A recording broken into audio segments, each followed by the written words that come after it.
Hey everyone, welcome back to the Pokemon Casino. We have one of our sort of weekly videos coming out today, Price Check. And this week we're checking out Shiny Star V, S4B from Japan.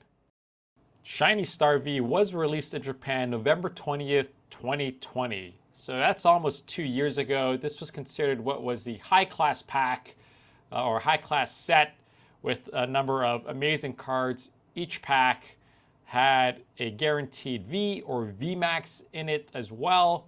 Each booster box had 10 packs of cards. So let's get in it and see actually how much a booster box costs right now. So you can see a Shiny Star V booster box that includes 10 packs, like I said, is around $90 to $110. So that's about $9 to $11 per pack right now. And in each pack, you basically had a chance to get these amazing shiny Pokemon, with the most sought after from the Pokemon side, Charizard, obviously, as you can see. On the English set, it's better known as Shining Fates.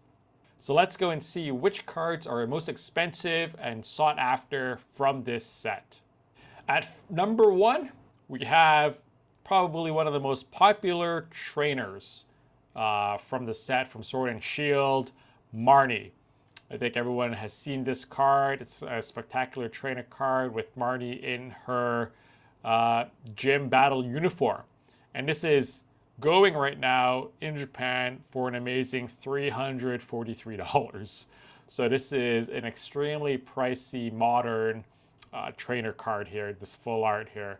It is a secret rare. Marnie is super sought after. It's also very useful in decks, so you can understand why, but I think the main demand for this is just for full art trainer collectors to have it because it's Marnie. And then number two, you've seen this before. It's the staple card of Shining Fates. It came out in Japan first. It is this Charizard V Max SSR. It's going for $129 right now, the Japanese version of this one. It's about less than 100, I think, for the English version. This is basically Gigantamax Charizard. Love it. Pulled it myself on the English version. Got some of these singles from Japan for the Japanese version. A really good looking shiny Gigantamax Charizard here.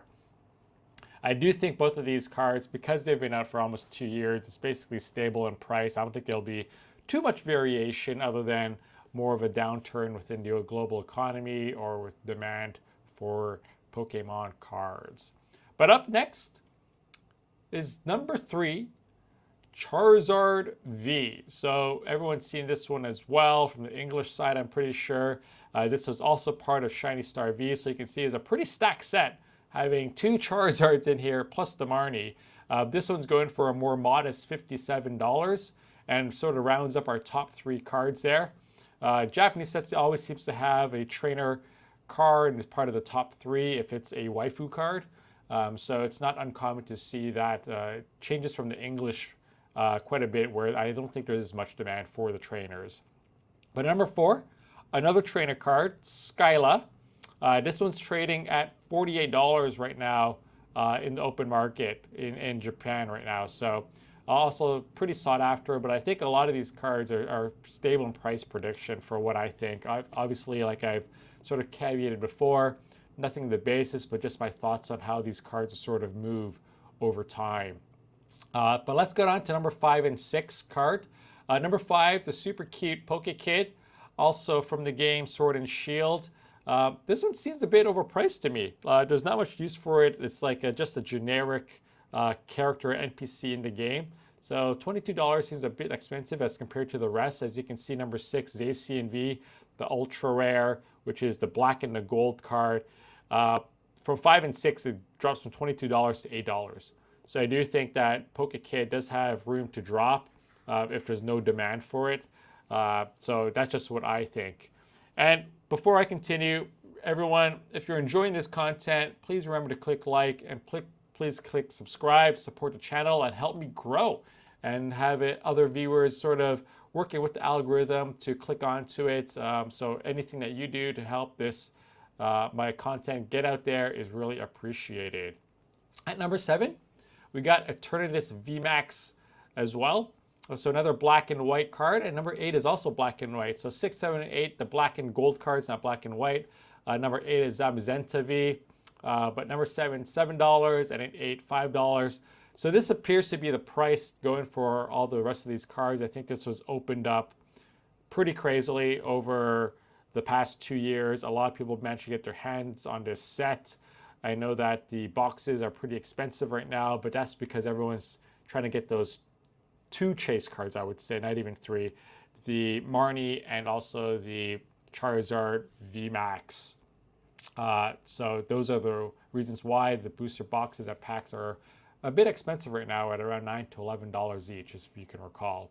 But at number 9, we have sort of rounding up the other gold and black cards. We got Eternatus V at $5, and then we got Ditto V also at $5, the shiny variant. So obviously this set had a lot of shiny cards, which was sort of the draw for a lot of people to enjoy this set, just like Shining Fates. And for the prices, you can see a lot of them are around stable at $5 now. So this is basically the going rate, I believe, for the rest of these cards in the set that are sort of in demand, but not the top ones. At number 11, you got Ditto V Max, the shiny one too, at $5. And number 12, because of the competitive nature of this card, it's used in so many decks, it is still highly sought after. This one's going for $5 as well. So a lot of people want them in their decks just because of the, you can say, the high number of decks that can use the Inteleon sort of system. Number 13, also same price as Inteleon. We got Drizzle, which you need to get to Inteleon, so $5. Ball Guy, number 14, also $5. So this is also a generic trainer, but I think everyone just sort of thinks it's sort of cute to have a Pokeball as a head. So it's a nice trainer card to have in a collection, and it's not too expensive.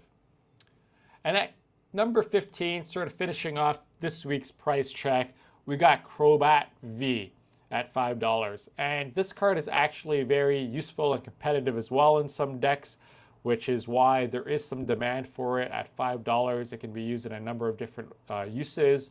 So number 15 goes there. And number 15, the Crobat, was actually not part of Shining Star V, the set. It was not part of the 100, I think it is 98 cards or 190 cards. It actually was in its own Shiny Crobat box, as you can see on screen. So it came with 7 booster packs as part of this set. It came with this promo card, and then it came with 2 Dark Energies to use with the Crobat. So if you can sort of get this box at around $75, I think this is a great deal for it. If you compare it to the price of the card and the pack separately, each pack is around, remember, $9 to $11. So you're basically getting this Crobat sort of for free if you manage to get this box for $75.